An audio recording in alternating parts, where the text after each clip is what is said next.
I'm not only the executive director over the Upper Development District, I also oversee the Upper Human Resource Agency as well, and that will come into play here in just a second. I'll go ahead and put that out there up front. There is a unique grant opportunity that has come out from the Tennessee Department of Economic Community Development. It is a CDBG grant for recovery housing. And when we looked across the Upper Cumberland, of course we cover all 14 counties, it looks like DeKalb County would probably be the one that would score the highest in the Upper Cumberland. Unfortunately, that's based on the percent of overdoses that you have compared to other counties across the state. And sometimes grants come to you because of good things.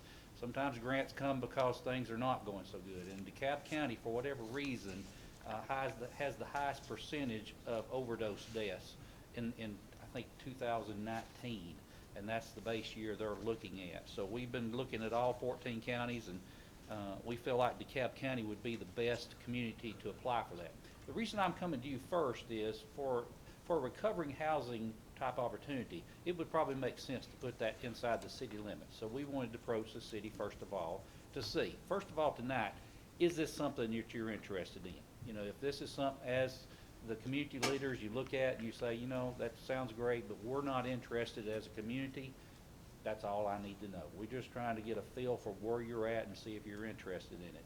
There's not a lot of these grants that would be funded. The state only has, I think, 1.8 million to go all the way across the state. The max grant award can be $750,000.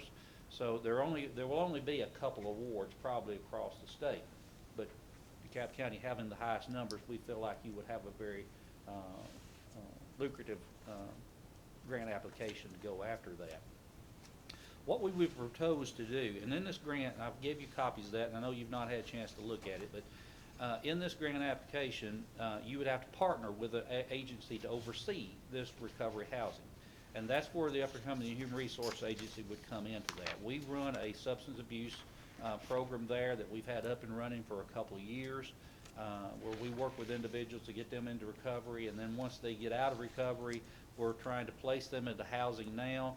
We're working with them to put them in jobs and make sure they have all the supports they need to be successful coming back into society. We would offer to be that partnering agency, the Upper Cumberland Human Resource Agency would, to be a partner on this. Put us all in sort of a nutshell, and I don't know what your requirements are. It requires a resolution to apply. Does that take 2 readings from Smith, or can you just do one? All right, here's what I'd like to do. If this is something that you're interested in, if you could give me a show of hands, it doesn't have to be a binding vote, but if you could just let me know, yes, we're interested as a city of pursuing this, what I'd like to propose to you is to go back, we can start working on it, we can put together a proposal for you, and bring it back at your next council meeting where we could go through all the details, explain exactly what we would propose. If you had stipulations to that you'd like to impose on it as well, it would be your project. We'd be open to hear that, and then see where this project goes. The application is due April 29th, so we've got some reporting deadlines or some public hearing deadlines and those type of things, so we would need to go ahead and start that process probably tomorrow if it's something that you're interested in. We'd go ahead and advertise that and try and hold a public hearing sometime in the next 2 or 3 weeks to get the input from the public. So I'll sort of open it for questions and see if I can explain anything better. So on the program, UCHR, it would be the partnering program, and it says, shows down here the eligible activities is construction of, I guess, housing and different things for the program itself. Is that right? It could be a number of different things. You could take an existing apartment unit and rehab that. You can do new construction, or you could go out and acquire existing property. So do you guys do this and partner with other counties currently? We operate housing already here in DeKalb County. I don't know, we've got Fiddler's Manor and Fiddler's Annex. I mean specifically for recovery. No, not for recovery. This would be our first endeavor there, yes. Okay. We've run some temporary housing programs in Putnam County, but this would be the first permanent transitional facility. And for this being the first, I imagine there is some thought and some planning that's gone into it about requirements or eligibility for participants and that sort of thing.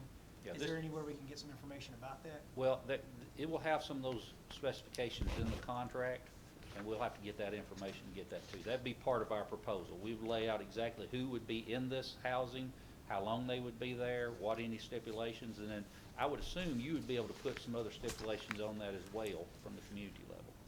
And when we're dealing as far as a partner, UCHR would be basically managing and operating Mhm. this facility. Yeah. We would be, what would be the responsibility of the board and the city? Really wouldn't be any. We would just take care of all of that for you. Now, we could do a couple of different ways. We've done some housing grant programs like this in the past where you apply for the funds, you get it awarded, you oversee the grant contract, and then you deed the property over to, say, the Development District or the Human Resource Agency. And then we take it and we maintain it. We're a government agency. We're actually owned by the 14 counties and the cities all within the Upper Cumberland, so it would stay in public hands that way. Or if you wanted to retain ownership, you could do that to where we were just overseeing it. Then while it was under this grant contract, we would administer it as transitional housing, and if it ever ceased to be that, then it would revert back to the city. Okay. But it just depends on how we negotiate in the Yeah. contract itself. Yeah. Okay. Is there a local match required No. for the grant? There is no match, and what we proposing to do is take care of all costs. It wouldn't cost City of Smithville anything. The Development District would oversee the grant writing and handle that portion of it, and then the Human Resource Agent would come in and do the management of it. So after it's built Mhm. and the operational costs, that's all covered by you guys? Yeah, there'll be rent charged to it. So somebody that was going to live there, they would be a rental charge to it. And we're talking about a facility, probably 8 to 12 individuals, and they would pay a monthly rate. That would cover the operational cost.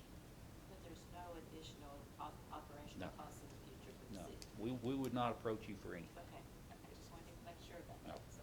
That would be, what we would need to do is come up with an agreement, a contract for us to oversee it. Anything like that that would need to be put in there, we would be open to. I don't know why we wouldn't pursue I think, this. so if we do the application process, and let's say you guys submit a contract and we just can't come to an agreement on it, and it doesn't go through, then nothing lost. My ideal would be that we would have all that hashed out before we submitted the grant application. If we can't come to an agreement before April 29th, then we just wouldn't submit. So I guess my question more logistically is, because that is, April 29th sounds like a long time away, but it's not. It's We not. need to get moving today on it. Who's hashing that out? Would it be someone for your department with the mayor and the city attorney, or? It would probably be myself with whoever from the Okay. city, the mayor or the attorney, either way. Well, I'm on board with moving forward. I think all you need is a motion and a vote on moving forward with this project, and then we'll hash out the details from there, and we'll obviously have to come back and approve any Basically kind of just learning contract, any of more. that. You will meet before April 29th, correct? We Yes. will, and Okay. let me say this too, probably in the next 2 or 3 weeks, we're gonna have to have a special call meeting anyway. So, that might be even a good time to even come back then, and I'll That'd be let you fine. know.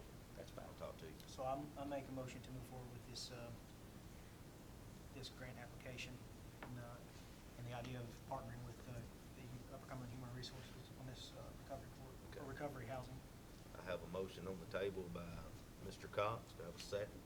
Second. Second by Ms. Higgins. All in favor say aye. Aye. Any opposed? All right. Thank you for Mr. allowing me Carter. to speak. Thank you. Again, probably have a special call in the next 3 weeks. I'll get with you on that, make sure a time is good. Also, I spoke with the department heads, and I have asked them to submit their budget request to you by the end of the month.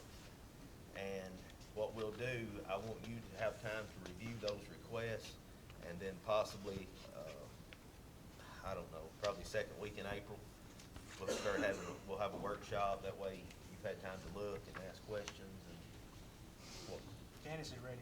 After April the 18th. Special call. well, we'll try. We'll try.